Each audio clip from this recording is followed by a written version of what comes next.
Hi, I'm Ray. And I'm Tim. And this is Top 10 Movies of 2015. Now, it has been a great year for video. Great year. Right, Tim? You got that, Ray. That's me, Ray. That's Tim. Don't forget it. I'm Tim. Now, Ray. we got a list of top 10. We're not doing a top 20 like we did last time.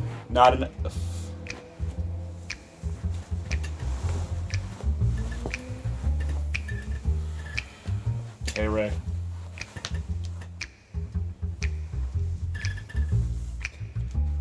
Hi, I'm Ray. I'm Mason.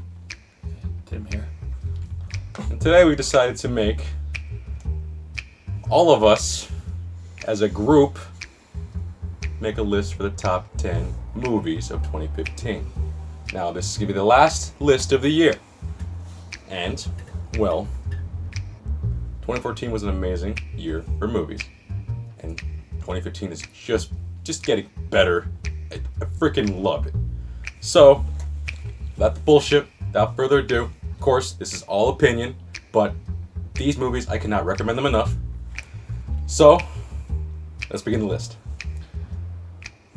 I really thought that we... Number 10.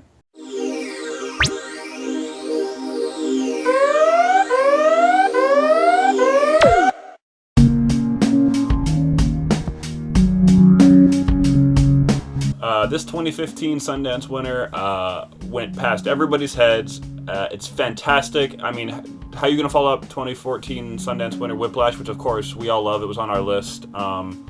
Very different movie though. It's a fantastic film. Okay, personally, I didn't watch it in theaters. This guy and James did. I watched it after the fact, but the praise they were giving me and shit, and also what Tim said, that the main character of this movie is essentially me in high school. Pretty much picture perfect. So this movie hit me hard, and I could relate completely, 100%. So yeah, personally, I love this film because I remember I love the character. But other than that, it's a great story, very sad, but it's an amazing movie.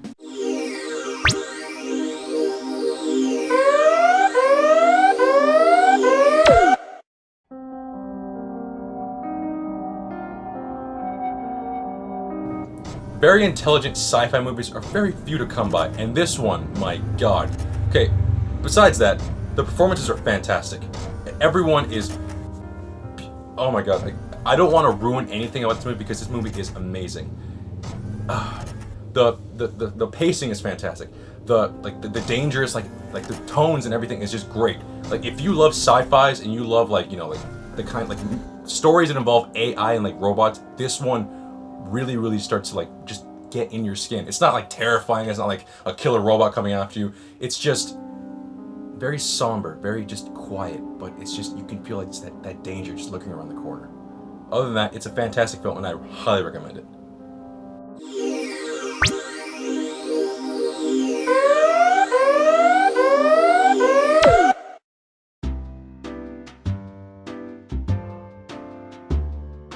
First off, I get it. Some people are saying, what the hell, this is a comedy film about the housing crisis in 2008? Some of them almost bankrupted all of America. Hold on. If you're saying that, you probably haven't seen the damn movie. And I understand. The marketing is, they're marketing the fucking movie like that. But in reality, it's not. What this movie really is it's a movie hey, it's a comedy, come in. And when you sit down and watch the movie, okay, here's some comedy bits. But no, we're actually going to tell you about a horror story. We're going to explain everything of what the hell happened then. This is a very, very smart movie. And from Adam McKay too, unexpected. From the guy who made Talladega Nights and other guys. Step Brothers. This movie, extremely intelligent movie. But what it does is, typical Adam McKay, he explains things in the silliest way possible, but he'll take Margot Robbie and he'll put her in a bathtub and he has her explain to you. And it gets your attention. I mean, you're just yeah, okay, that makes sense. I mean, I love Margot Robbie in a bathtub, but it makes complete sense. So it's silly, it's intelligent. It took something that could be some very serious movie. But it is. I mean, it's comedic, but in the end, I highly recommend it. I'm talking bonds, man. You want your 401k? I'm talking bonds. I'm talking real estate. I'm talking... This is a crisis right here. It's a really... And you're a joke. It's a fantastic movie. I highly recommend it. You're gonna find yourself without a job pretty soon. Hey, man, we're trying to do the fucking... What are you doing? What, you had cancer a second ago, now you're a real estate tycoon? Hold on, Mike. Some guy's talking to me.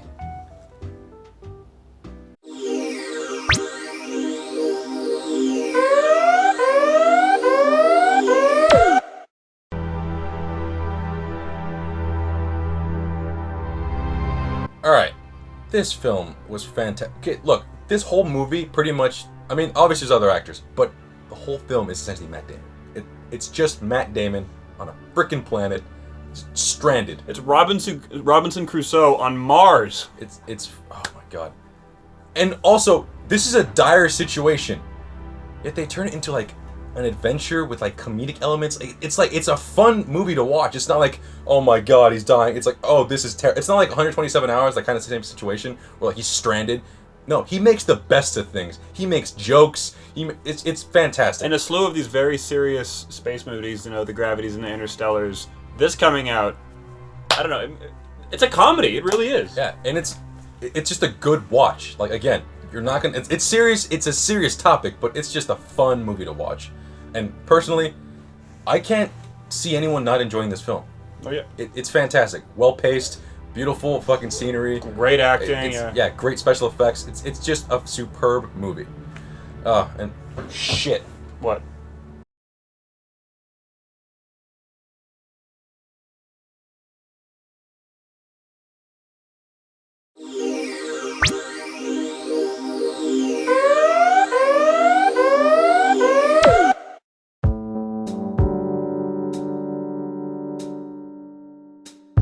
Rocky 7. Otherwise known as Creed. This movie is simultaneously completely not a Rocky movie and obviously a sequel. It's a completely original story. It came out of nowhere. I mean, this is not just some typical... It's kind of a retelling of Rocky 1, somewhat. Yeah, that's But, true. like, just the structure. Just the structure. Other than that, it's a brand new character, and it's a fantastic... Oh. And Ryan Coogler's follow-up to Fruitvale Station, the Sundance winner also, another Sundance winner. This movie feels more like a boxing indie movie. He doesn't play it like big, you know, Hollywood blockbuster. It's fantastic. I honestly love the performance of this movie. Everything is just... Dude, Sly Stallone still fucking got it. My god. No, yeah, dude. All this Oscar talk about him too. If you haven't seen it yet, it's very true. Well deserved. Mike, if he wins it, you know what? I may have some other reservations, but I can't argue. He is fantastic as Rocky again. I just love seeing him just take up the mantle again. It's fantastic. The movie's written beautifully, shot beautifully, acted amazingly. Of course, Michael B. Jordan, we can't leave him out. He's, you know, we've seen him in other things, you know, like Chronicle and like. And unfortunately, fantastic fuckface. But regardless, he out of all the other actors, I mean, Miles Teller still got right on Whiplash, but he went so low in his career and so high in 1 year. So people pay attention to Creed. That's the real movie you should. It's also a fun movie. It's a movie I think the family can watch too, like The Martian. Everyone will love it. It's fantastic. It's a fucking another Rocky movie. And if you fucking hate Rocky, what's wrong with you? Yeah. It's un-American. Break your thumbs.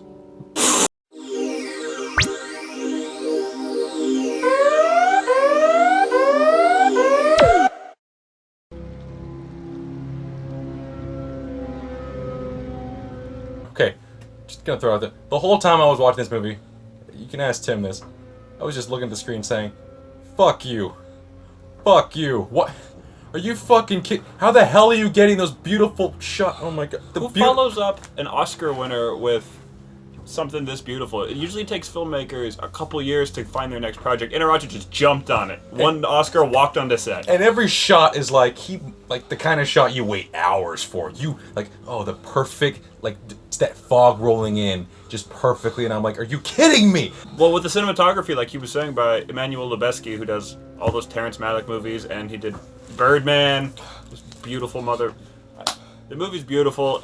It's really somber in tone, really frightening. The movie, we keep comparing it to Herzog movies. It's an uphill struggle the whole movie. This guy never gets a break, even at the very end. Speaking of never gets a break, Leonard Dicaprio, he killed it in this movie. And personally, I get the whole vibe, like, oh, he should have won, all that shit, he should have won Oscar by now. You know what? I could see every year why he was getting snubbed, because every year there was always a better performer or something. So I understand. But this year, I think this is his year. This might be his year because he has no competitors. I mean, again, somebody like, what about this? Well, like, watch The Revenant because you'll understand the kind of shit he went through, and a lot of things are real. He's went through hypothermia many times making this movie, and he does some crazy things, and he really makes me feel for the character. And when certain things happen, you're just like, you connect with him, and it's amazing. Yeah, I was cold the entire movie. It's a fantastic movie. Go watch it.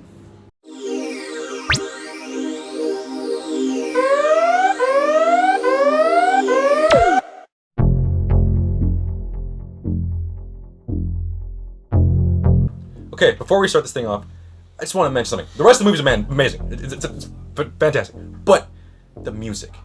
Personally, I'm a huge Ennio Morricone fan and John Carpenter. So when I learned that this soundtrack was actually originally the soundtrack for The Thing, you know, it was denied, you know, because they wanted a more somber tone. But the fact this music was reused for this film, it's amazing. Because also, in a sense, it's not saying it's a spiritual sequel. Well, I am saying that because it's the same kind of vibe. Bunch of people trapped in like a recluse location in the middle of a blizzard, and the music fits so perfect, and sometimes you're just on edge. It's amazing. It's an extremely tense movie, and I think the thing that people always go back to Tarantino for is that he's always trying his hand at a new genre. And he already did Western, and he already did sort of Hero's Journey with Django. So for this one, it's more of like a murder mystery. It's like those Agatha Christie novels and all that. It's kind of like a whodunit. All these characters are here, and you're trying to learn how they're all connected. Speaking of characters, yeah, they're all great. I mean, personally, I just want to mention my favorite character. It has to be... I knew it. I fucking knew it. You boys are talking about Hateful Eight without me. We were just here. Let me get my 2 pieces in. Where exactly did you get that suit? Now, Hateful Eight, Tarantino's 8th film. My favorite part was the visual storytelling aspect of the film. From the opening shot of Jesus on the cross in the snow, and then long take, just absolutely set the tone for the film. Completely beautiful, beautiful film. And I want to point out another storytelling aspect is the letter used by Samuel L. Jackson's character. Throughout the entire movie, you follow Samuel L. Jackson with this letter, and I think it really adds to the tone of the film, and it wraps it up nicely, and it's just a really, really good piece of storytelling that should be looked at and analyzed throughout. I'll fucking kill you. Get him, son!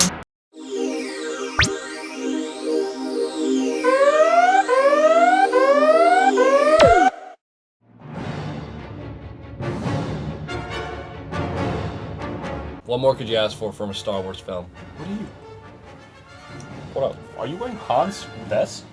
Remember Lando in Return of the Jedi? It's supposed to be Chewie, though. Empire. No, that's what happened. Whatever. Okay. Regardless. Okay. Episode 7. We get it. It's a retread of A New Hope. Calm down.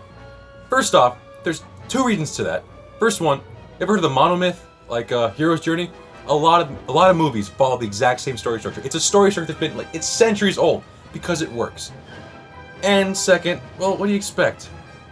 The last 20 years, everyone's been complaining about, oh god, these movies, they're not like the originals. Screw this. I don't want... Because look, the prequels sucked ass. I fucking hate them. So, they had to do backtracking. Everyone hated them at that point, and no one had any faith in Episode 7. They're like, okay, you know what? We're gonna give you the same kind of thing that you had before, just to show you that, hey, we can do what you want. We can do the kind of movies you guys want. But the beauty of this is they pretty much used every single big plot point from A New Hope and Empire. So now, it's all original content. They pretty much can do anything they want. They set up a great just shell of like a trilogy that could arc. It's gonna be great. And the movie's like you said, it's establishing completely new characters. They used a few new themes, but I mean, the arrow is not pointing in the same direction that Empire or Return of the Jedi was pointing at. They're completely new characters. They all got their own journeys. I mean, no one's a carbon copy of anybody. There's a few similar themes, but I mean, like Kylo Ren is not Darth Vader. Hell no. Nothing like him. If you enjoy Star Wars, at least the original trilogies, yes, you will see some similarities, but you will enjoy it. I just want to say this is my favorite my favorite J.J. Abrams film that he shot. just because of how beautiful it is. Like, Star Wars fandom aside, this film is just really pretty. It's beautiful. Lightsaber fights, all of it. Lighting, just take me now. No more green screen everything. Yeah. I agree with that. Star Wars aside, the movie itself is fantastic. It's just superb. It's a great film. And if you can't enjoy it, you need to calm down. Because don't let, like, past things... Because obviously, yes, it's a sequel, I understand. But it's in trying to improve, so come on. Unlike any movie also that came out this year, this one has the most baggage. JJ walked in between a hot rock and a hard place. There was... Like, where was he gonna go? Like... I don't know, I'm tired of the internet bitching because... So yeah, we love the movie. It's a fantastic film. And If you don't like it, I'll see you in hell! yes, we'll go with that.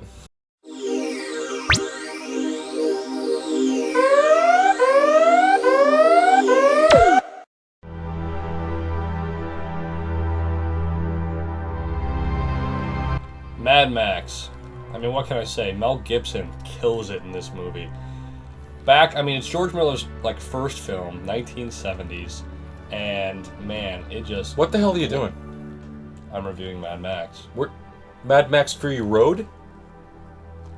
Oh, yeah, Fury Road. Yeah. We're doing a 2015 list. What the hell are you Oh, talking this is in 1970s? No. Oh, Yeah. well, Good try, though. yeah, well, I mean... How's Goose? George Miller, blowing it away again. And, I mean, this film just shows you what you can do with practical effects. This shows you what you can do with a simple story. This shows you what you can do with badass characters. I mean, this is one of the best action films I've ever seen, ever. And one of my favorite action films ever. It's non-stop action. This movie is just non-stop action. And look, again, some people are saying, if it's just non-stop action, why should I watch? There's no character. First off, yes, there is little to no dialogue in certain scenes. But that does not mean there's not character development. That doesn't mean there's a story behind. You have to invest yourself. You have to watch, like, their actions speak louder than words. Everything they do is just a part of a bigger thing. And there's actually a very deep plot in this. This shows you what you can do with a simple story, using character development, using costuming, using setting. Oh, the settings in this movie, the visuals, just the beautiful, beautiful backgrounds. Yeah. Just And blow me away. I gotta say, on top of that too, all this like BS talk about film is better than digital. I'm on the film side, I guess, but this movie was shot completely digitally, and there are green screen scenes that you don't even know they're green screen, except for maybe the giant storm. It's beautiful. It's fantastic. I think George Miller He's a god. is a god. From really the mastermind of George Miller. Watch it. I love Happy Feet. Yes!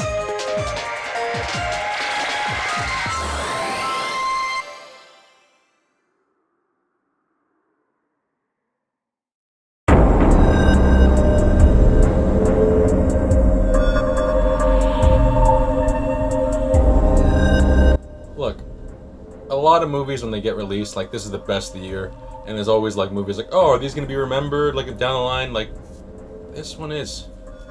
My God, the movie is just perfect. It's paced, just grand. Oh my God. Every shot, every line of dialogue, every character interaction is The music superb. is just keeping you on the edge. It's one of the best soundtracks of this year, and I don't even know if it's gonna be like, nominated. A lot of people might not even listen to the soundtrack, but it's like just so simple, but just so nerve-wracking. The driving force of this movie too is that you never have the full amount of information that you need.